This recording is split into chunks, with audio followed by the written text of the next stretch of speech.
enter the home stretch of the Big East regular season. Villanova in desperate need of a win on their home court, and a big opportunity awaits tonight against number 16 ranked Marquette. We look at the Big East standings. Marquette 2 games out of first place in a tie with Creighton for second place in the conference right now. And Villanova has fallen back to 500 in league play. James Breeding and Bert Smith, the officials here tonight at Wells Fargo Center in Philadelphia. We jump it up, and the tip is won back by Villanova. Well, one of the slowest teams in the country in terms of that pace. They will take their opportunities, Villanova, but I think you have to be very aware of where the hands of Stevie Mitchell, number 4 in black. That's the dark blue, I'm colorblind. And then number 2, Chase Ross, also, and Joplin. There's Eric Dixon. You were asking the question at the shoot-around this morning, would they try to feed him on the perimeter or in the post to begin the game? Yeah, sometimes when he starts on that perimeter, a lot of players, a lot of big-time scorers, when they start on the perimeter and they start with misses, they start to chase. That's such a great sign that he makes that for Nova. I don't want to call him a wild card. I would say he's probably the other X factor for Villanova because, again, if he's commanding his team, if he's running stuff, and now he's comfortable. There's a lot of space between him and Chase Ross, and you can get shots like that. I mean, Marquette's going to have to close the airspace. Villanova's really too comfortable right now, shooting over the top, making any pass they want with really no pressure.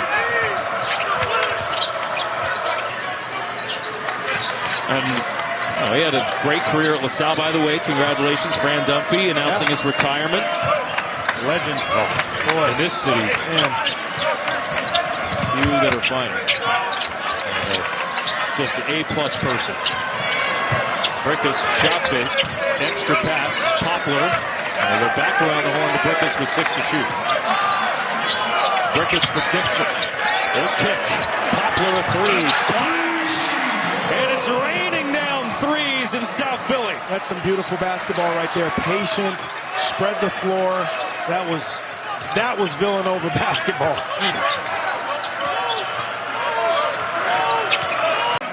You really just have to pick your tempo up if you're Marquette. Closeouts have to be better. Communication has to be better. And then you worry about the other end. To your question about the tortoise of the hare, Villanova content to use the shot clock, but they're scoring late in the shot clock as Dixon puts it in. Counted and a foul.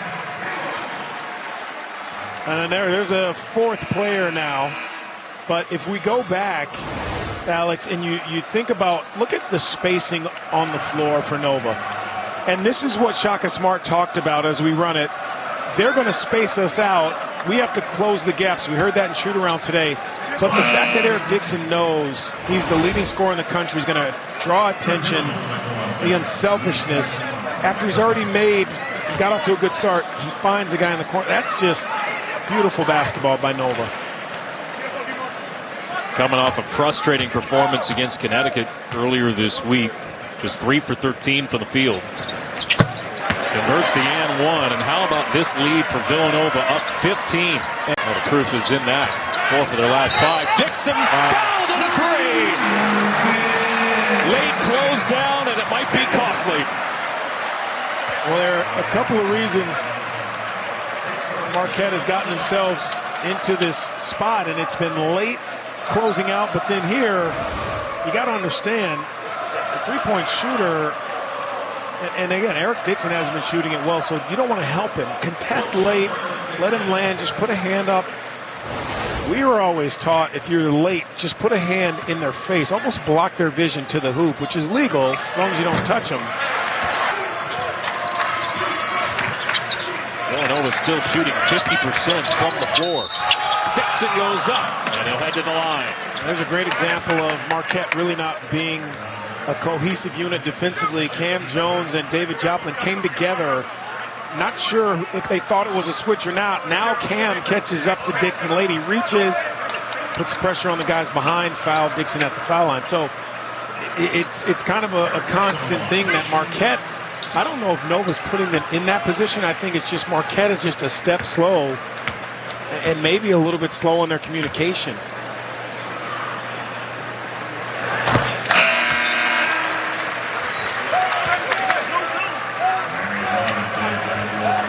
Marquette going back to their bench. We haven't seen too much of their second unit get in on the act here tonight.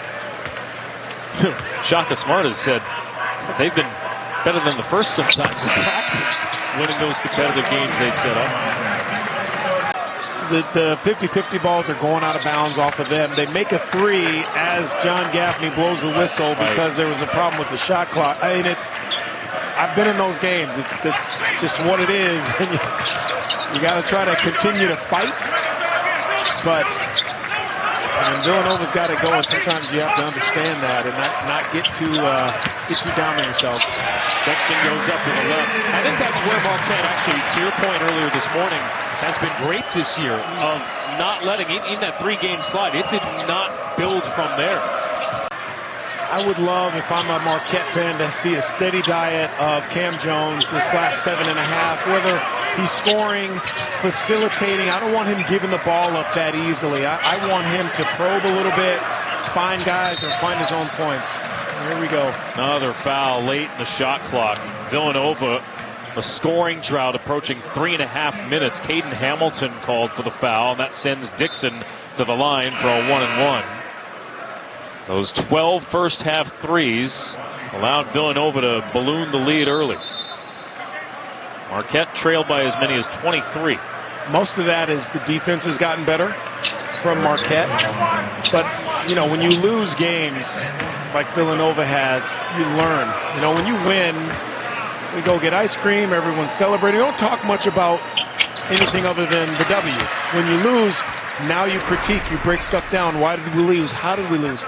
And I think a huge part of that UConn loss was not a lot of Eric Dixon down the stretch. And look, he's your stud. You have to, just like Marquette has to get touches for Cam Jones, as many as possible, and keep it in his hands, Villanova has to do the same with Eric Dixon.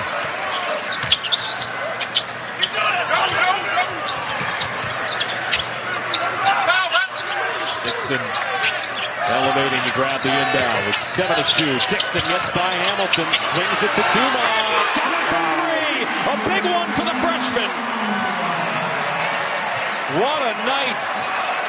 A career high in scoring, 4 for 4 from deep for Jordan Dumont. And Villanova is finding a star for their future. We talked about a double hip surgery, just unheard of for a guy his age, but not affected by it now, healthy. And boy, what a beautiful stroke, especially for a guy that size. I mean, that is such a luxury. They're going to be a tricky out. Yeah. I mean, it's serious in the middle. Some big-time talent in that mid-table area. St. John's top of the table, but there's a lot of action behind him. By the way, Xavier in 5th. I was surprised to see this. Since the start of conference play, they lead the Big East in offensive production. Dixon. He is a load, man. Yep. He is strong and just so skilled.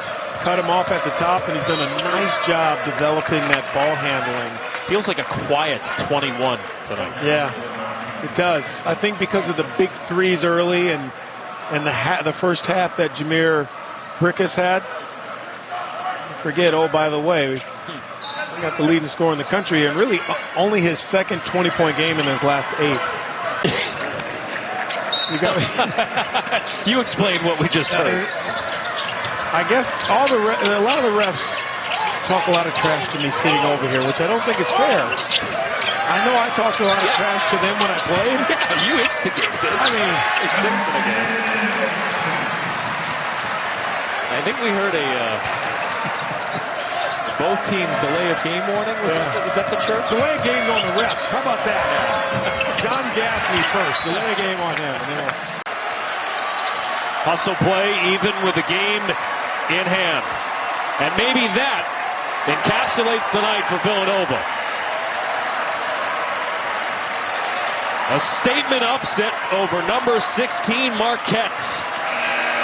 Villanova snaps an 8-game losing streak head-to-head against the Golden Eagles.